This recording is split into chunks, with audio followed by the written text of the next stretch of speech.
सुनिए, देखिए, समझिए सनातन सत्य। जैसी दृष्टि वैसी सृष्टि, दृष्टि विज्ञान। कुदरत, कुदरती रचना एवं कुदरत के कानून से शाश्वत सुख की प्राप्ति। जोधपुर के परम पूज्य महात्मा उपासक प्रोफेसर डॉक्टर सोहन राज तातेड़ के निर्देशन में सनातन सत्य। जैसी दृष्टि वैसी सृष्टि, दृष्टि विज्ञान।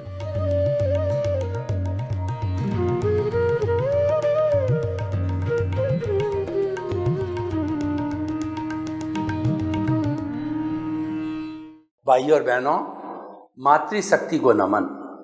आज का बहुत सुंदर विषय, आयुष्य का निर्धारण कैसे होता है। आयुष्य एक कर्म है।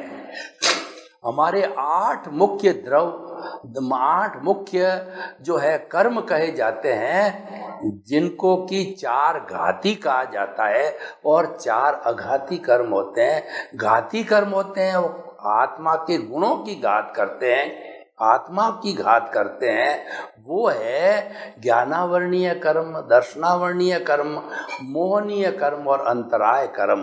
और 4 होते हैं वो शरीर से जुड़े हुए पुण्य पाप के, और वो हिसाब के कर्म होते हैं, वो भोगने के कर्म होते हैं। तो वो जो होते हैं वो आयुष्य, वेदनीय, नाम और गोत्र कर्म।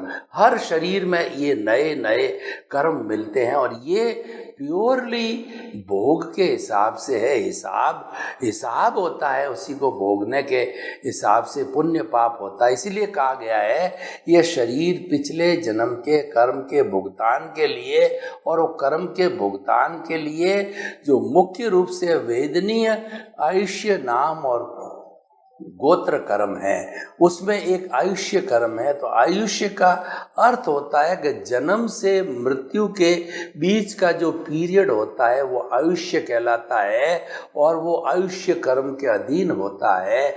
और कोई भी आत्मा जो है आयुष्य कर्म के बंध के बिना वह उस शरीर को नहीं छोड़ सकती है। आयुष्य का बंध होना बहुत ही जरूरी है, उसके बाद ही वो अलग गति में जाएगी।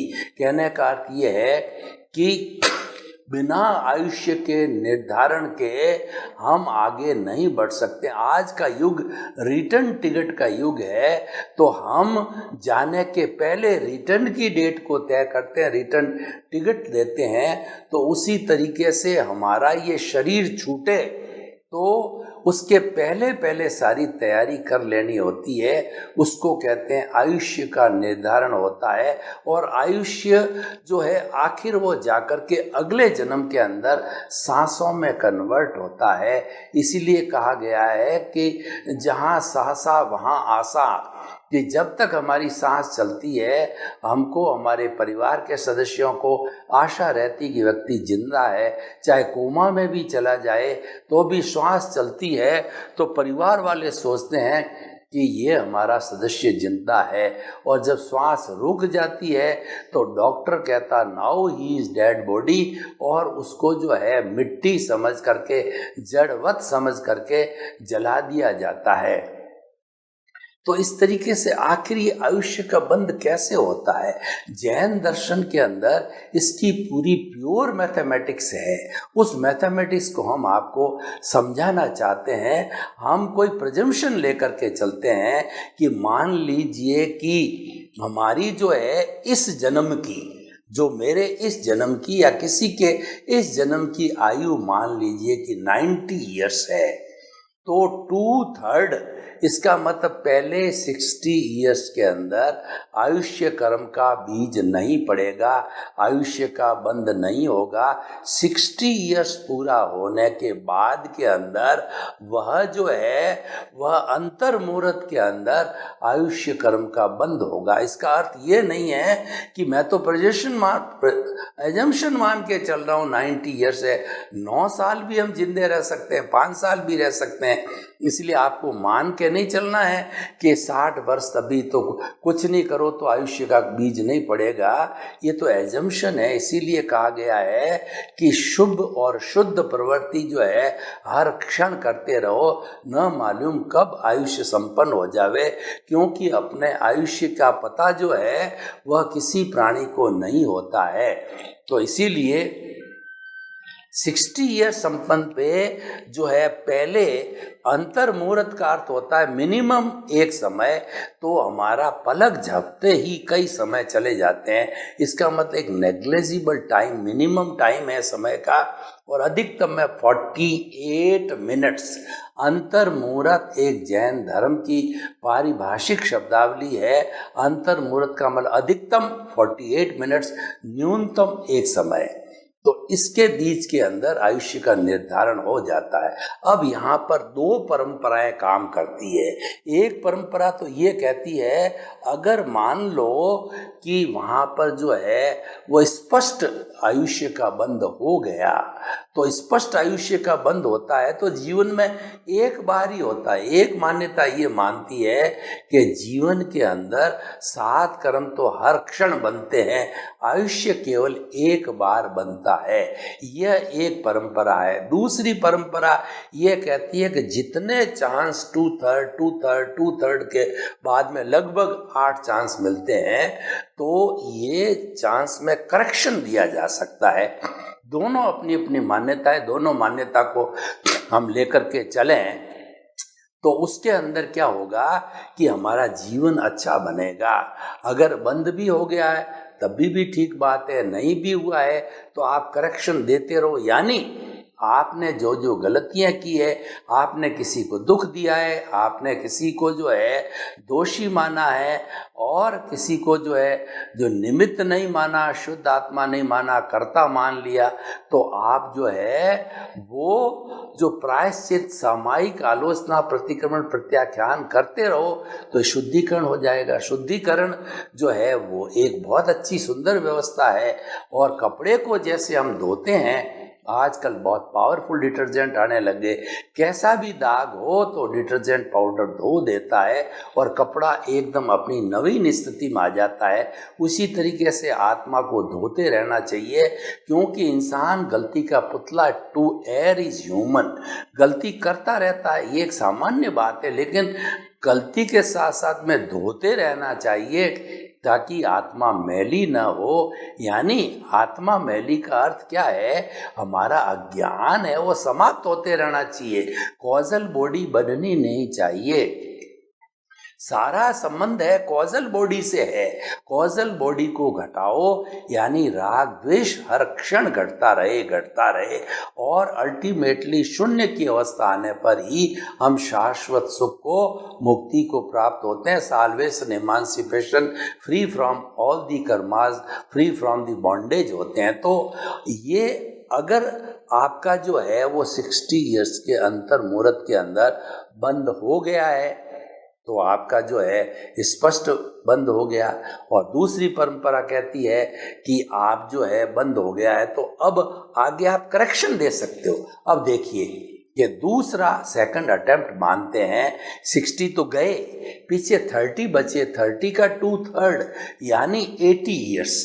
80 ईयर्स के बाद अंतर मुहूर्त के ऊपर फिर वो स्थिति आएगी। अगर पहले बार में बंद नहीं हुआ है तो दूसरी बार के अंदर जो है आपका जो स्पष्ट बंद हो सकता है, या आपने पहले बार में हो गया और पहले बार में हो गया और आपने इसके बीच के अंदर सामायिक आलोचना, प्रतिक्रमण, प्रत्याख्यान, अपनी गलतियों का प्रायश्चित करके आपने करेक्शन दे दिया, क्योंकि अभी आंसर सीट आपके हाथ में है।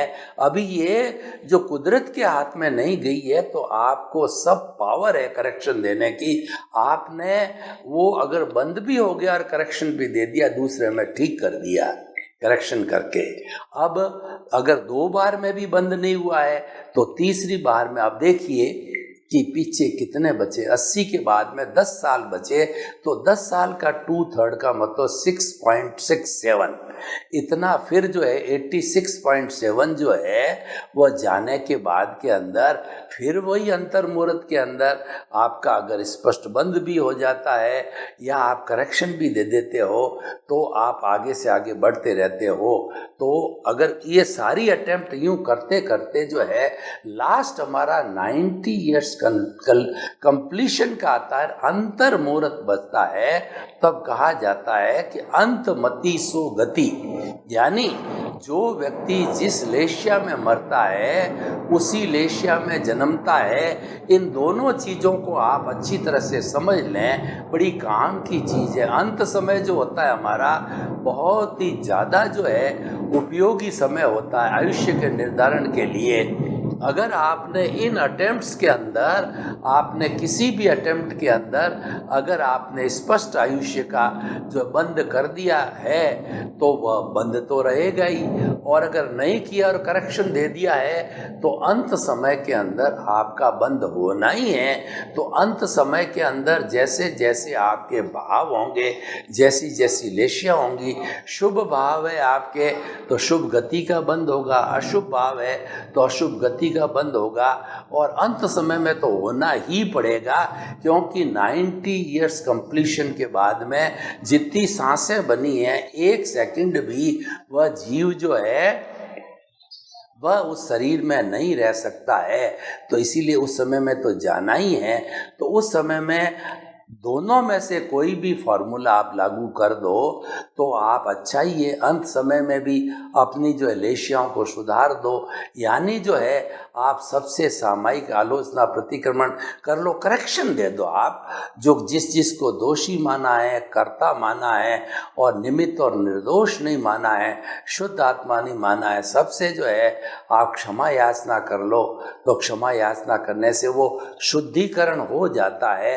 जितना जितना हमने कर्म रज इकट्ठी की थी, जितना जितना ज्ञान कहिए हमने इकट्ठा किया था, वो सारा धुल जाता है, सफाई हो जाती है, और सफाई होकर के हम जो है शुभ भावों के साथ में अंतमति सो गति के साथ के अंदर अच्छी गति यानी मनुष्य गति या देव गति के अंदर जा सकते हैं। अब देखिए ये सारा भावों का खेल है। जितना भी आयुष्य का निर्धारण है उसमें जो फैक्टर काम आता है वो भाव काम आते हैं। भाव जगत भीतर का जगत होता है, वो दिखाई नहीं देता है। वो कहा भी गया है कि जैसे भाव वैसे विचार, जैसा विचार वैसा आचार, जैसा आचार वैसा व्यवहार, जैसा व्यवहार वैसा व्यक्तित्व बनता है, और उसी के अनुसार उस व्यक्ति की पहचान होती है। तो भाव है वो हमारी गंगोत्री है। उस भाव को जो है हमें समझना बहुत ही जरूरी है। तो उस भाव पक्ष के अंदर हमको कॉजेज ना पड़े तो उसके लिए हमेशा हमें अलर्ट रहना चाहिए। उसी का नाम भेद विज्ञान है, उसी का नाम दृष्टि विज्ञान है, और उसी का नाम जो है रियल पुरुषार्थ है। तो वो हमको समझना बहुत ही जरूरी होता है, क्योंकि आयुष्य का जो निर्धारण होता है हमारी जानकारी में होना चाहिए, और हमें उसका पूरा विवरण ध्यान में होना चाहिए कि इसका संबंध भावों से है। अगर आप जीवन में तरक्की करना चाहते हो, आप सद्गति करना चाहते हो, तो हमेशा ध्यान रखो कि किसी के प्रति भाव मत बिगाड़ो। भाव बिगाड़ोगे भाव बिगड़ेगा, भाव सुधारोगे भाव सुधरेगा, और बिगड़ भी जाए तो तुरंत उसकी सफाई कर लो। उसके लिए सामायिक आलोचना प्रतिक्रमण प्रत्याख्यान हमको भगवान ने साधन दिए हैं। सब खामे में सब जीवे, सब्बे जीवा खमंतु में, मिट्टी में सब भुएसु वेरंग मज्ज न खेणई। मैं समस्त जीवों को क्षमा करता हूँ, समझ जी मुझे क्षमा करे, मेरा इस पूरा सृष्टि में कोई भी दुश्मन नहीं है, सभी मेरे मित्र, मैं सभी का मित्र हूँ, ऐसी भावना हमको करते रहना चाहिए, भाव भाते रहना चाहिए।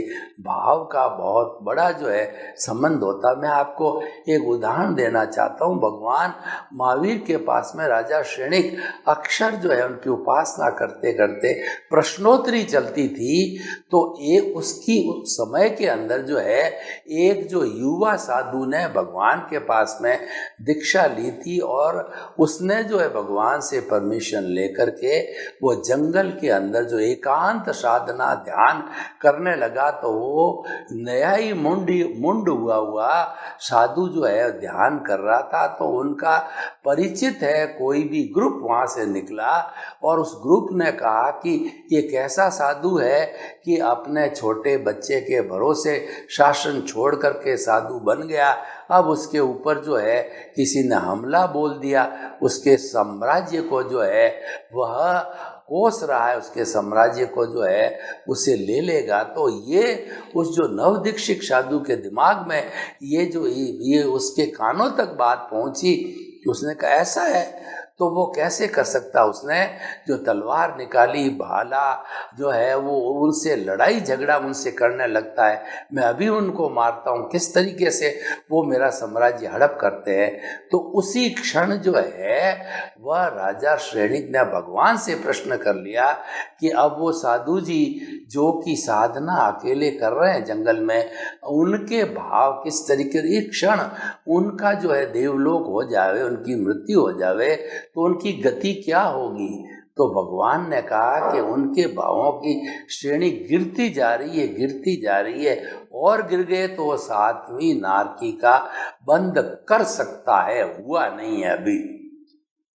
तो अब जो है थोड़े समय के बाद में क्या होता है कि एक दूसरा ग्रुप उन साधु जी के पास से निकलता है, वो भी परिचित था। उन्होंने कहा कि कितने अच्छे साधु जी हैं जो एकांत के अंदर इतने बड़े, वो जवान होते हुए भी इतनी बड़ी एकांत साधना कर रहे हैं, धन्य है इनका साधु जीवन। तब उन्होंने साधु जी ने सोचा, अरे मैं जो है किससे लड़ाई कर रहा हूँ, मैं तो साधु हूँ। उनका हाथ उनके सिर पे गया कि मैं तो मुंडित साधु हूँ, मैं क्या कर रहा हूँ। उन्होंने सामायिक आलोचना, प्रतिक्रमण, प्रत्याख्यान चालू किया, अपने भावों की दिशा को मोड़ा, भावों को ऊपर की ओर, शास्त्र सार की ओर ले गए। उन्होंने कुंडलिनी जागरण किया, और भावों की जब दिशा बदल गई, उन्होंने दृष्टि विज्ञान किया, तो उन्होंने जो है यह देखा कि उनके भाव अच्छे अच्छे अच्छे बनते गए। तो उसी समय राजा श्रेणिक ने फिर प्रश्न कर दिया कि अब उनका अगर जो है आयुष्य समाप्त हो तो किस गति को जा सकते हैं। तो भगवान ने कहा कि उनके भावों की श्रेणी बढ़ती जा रही, और यही अगर बढ़ती रहे तो मुक्ति को भी प्राप्त हो सकते हैं। तो भाई और बहनों, आप समझ गए होंगे कि सारा भावों का खेल है, भाव भीतर है, दिखाई नहीं देते हैं। तो हम सबसे ज़्यादा जो है भाव हिंसा करते हैं, सबसे ज़्यादा भाव के द्वारा कर्मों का बंधन करते हैं।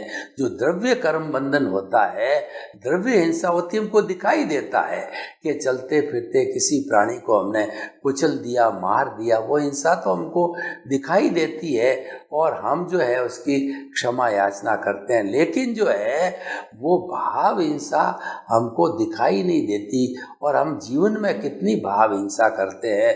तो अगर आप जो है दृष्टि विज्ञान करना चाहते हो, अगर आप रियल पुरुषार्थ करना चाहते हो, आप मुक्ति को जाना चाहते हो, तो जो हमारा टर्निंग पॉइंट है वो ज्ञाता दृष्टा है, वो अपने भावों को सुधारने का पॉइंट है, वह ऊर्ध्व गति की ओर जाने वाला है, और वह हमको मन वचन काया से मुक्त, ऐसा मैं शुद्ध आत्मा हूँ, इस अवस्था में ले जाने वाला है।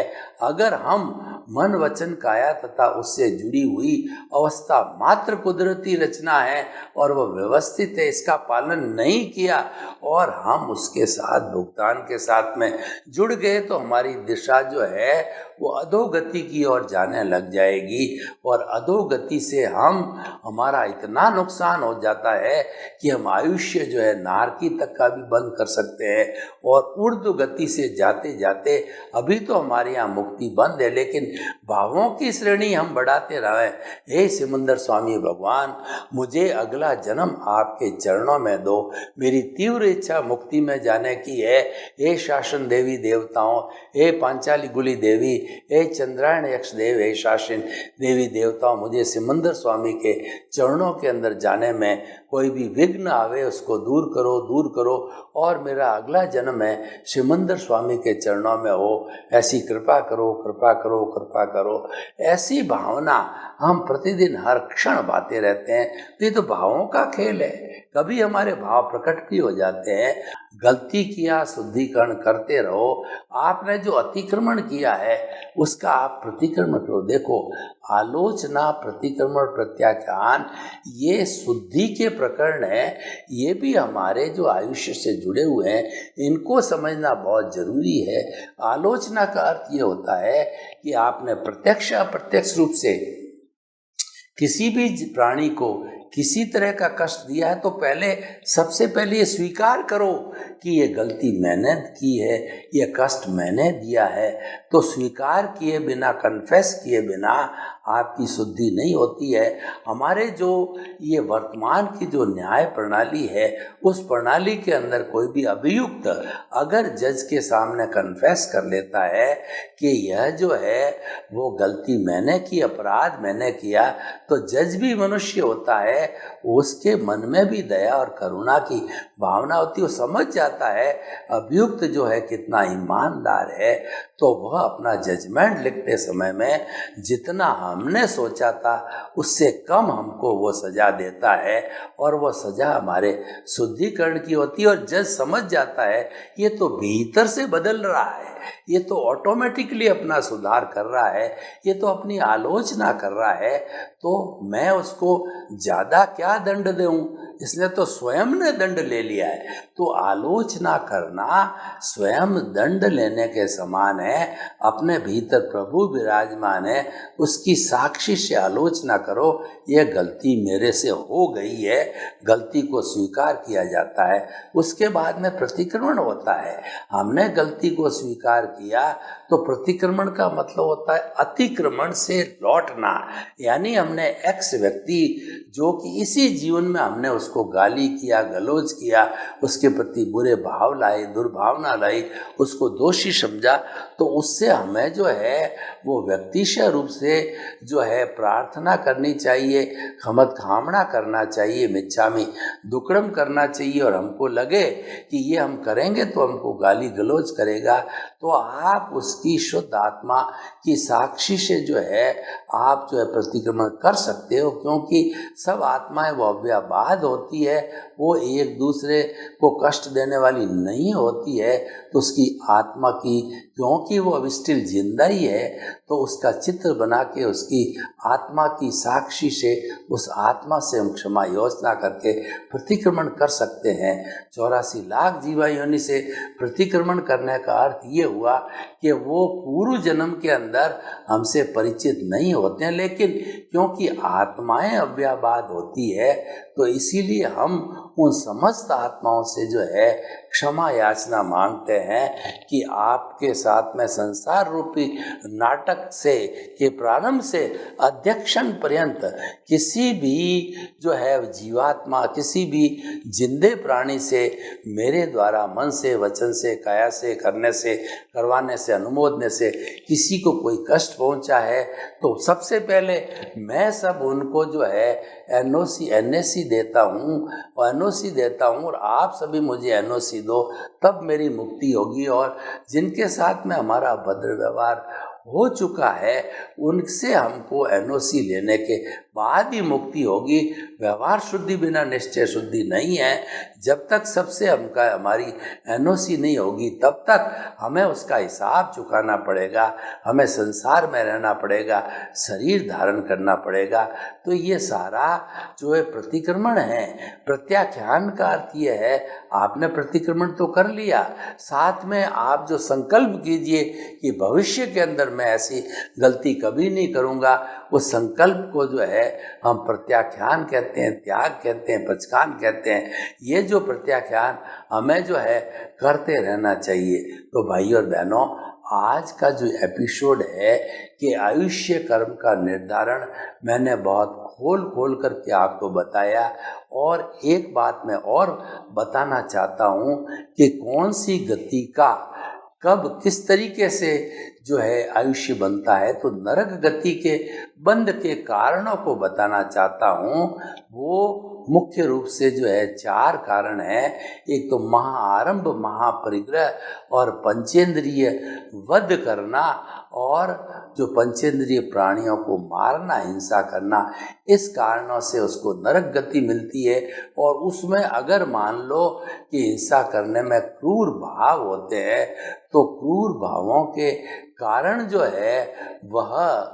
है वह 7वीं नारकी तक भी जा सकता है। ये तो नरगति बंध का कारण है। अगर इस कारण से आप छुटकारा पाना चाहते हो, आप आलोचना, प्रतिक्रमण, प्रत्याख्यान करना चाहते हो, तो जो है महाआरंभ, महापरिग्रह, पंचेंद्रियवध, इस सबको छोड़ दीजिए, प्रत्याख्यान कर दीजिए, त्याग कर दीजिए। और दूसरी चीज होती है तिर्यंच गति होती है। वह किसी के साथ झूठा माप तोल और किसी के साथ में जो है वो कहना चाहिए षड्यंत्र रचना, धोखाधड़ी करना, झूठ फरेब करना, इससे जो है तिर्यंच गति होती है। तो तिर्यंच गति को आप रोकना चाहते हो तो आप जो है नैतिकता से काम करो। किसी के साथ के अंदर बुरा व्यवहार मत करो, झूठा माप तोल मत करो। इन सब बातों से जो है हमारी तिर्यंच गति, मनुष्य गति सरलता से, देव गति जो है धार्मिक क्रिया करने से, इस प्रकार ये आयुष्य का निर्धारण होता है। सर्वे भवन्तु सुखिनः, सर्वे सन्तु निरामया। लोक के सब जीवों को सुख मिले, शांति मिले, आनंद मिले, प्रेम मिले, सौहार्द मिले। आप सबके प्रति मंगल भावना, शुभकामना। ओम शांति।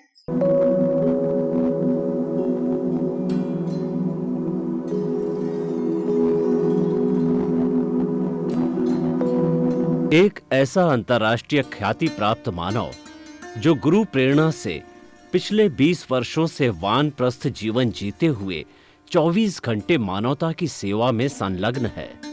एक ऐसा मानव जो अभी राष्ट्रीय, अंतर्राष्ट्रीय टीवी चैनलों पर 7,500 एपिसोड के माध्यम से सनातन सत्य, आत्मविज्ञान एवं पुनरुत्थान, व्यवहार एवं निश्चय जगत के जीवनोपयोगी विषयों पर हृदय स्पर्शी प्रवचन कर चुका है। उस मानव का नाम है महात्मा उपासक प्रोफेसर डॉक्टर सोहन राज तातेड़। प्रोफेसर तातेड़ द्वारा योग, दर्शन, शिक्षा विषयों पर रचित पीएचडी स्तर के 250 शोध ग्रंथ भारत के 100 प्रतिष्ठित विश्वविद्यालयों में शोधार्थी पढ़ रहे हैं तथा वे सभी शोध ग्रंथ वहां की सेंट्रल लाइब्रेरियों में उपलब्ध हैं। महात्मा सोहन राज ने अभी तक हजारों स्कूलों, कॉलेजों, विश्वविद्यालयों एवं संस्थाओं में सेमिनार, वर्कशॉप, कैंप लगाकर लाखों विद्यार्थियों को योग, दर्शन, शिक्षा का प्रशिक्षण देकर उन्हें सुसंस्कारित किया। डॉक्टर तातेड़ ने भारतीय संस्कृति उत्थान के 4000 से अधिक समसामयिक विषयों पर आर्टिकल लिखकर ऑनलाइन जर्नल, पत्रिकाओं, वेबसाइट्स पर प्रकाशित किया, जिसका उपयोग लाखों पाठक कर रहे हैं। उपासक तातेड़ के 5000 से अधिक आज का सुविचार, आज का शुभ संदेश, आज का मंगल भावना योग आदि चिंतन websites, Twitter, blogger, Facebook, YouTube माध्यमों से लाखों लोग अपना जीवन निर्माण कर रहे हैं। मानवता के मसीहा ऐसे महामानव महात्मा सोहन राज तातेड़ के प्रोफाइल को अभी तक विश्व के 20 लाख दर्शक यूट्यूब पर, 12 लाख गूगल पर एवं लाखों दर्शक फेसबुक, ब्लॉगर, ट्विटर और इंस्टाग्राम पर देख चुके हैं।